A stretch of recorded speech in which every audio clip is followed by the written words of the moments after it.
Dito ko ngayon guys sa Kiga guys. So ano kami guys, nagpahilot po si Tito guys. So yan po guys, ganda po yung view dito guys. Yan po yung view dito guys. View guys, ito po ngayon guys. May backpack. So yan guys, yung pang motor namin guys, sabi ko na dito nahan kasi matirik yung daan dito. Papunta dyan matirik. So yan guys, ito po ang gandang view guys. Nice. Guys, tak mo po sa unahan guys kasi di ko pa alam ang lugar dyan guys. Ito lang kami banda. Pahilutan ng pahilutan pagkamutan. Lug po ang mga tanong guys. Ay hindi pala. Konti guys.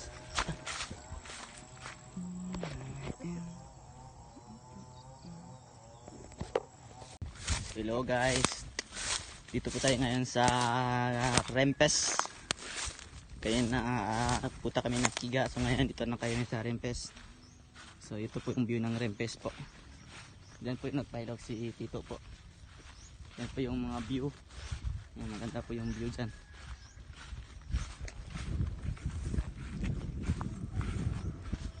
Po. Makita nyo dyan yung lugar ng ano. Makita mo lahat. Pati yung bungkog, makita mo yung babungan, yung noro, makita mo guys. So guys, may kubo-kubo po ito sa may kahoy.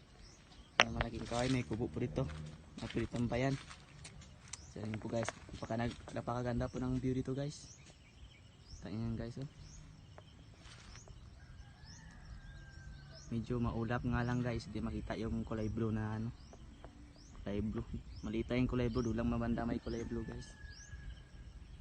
Doon mag-ulan na guys. Tapos kami nakauwi. Nakatulog kasi si Tito guys.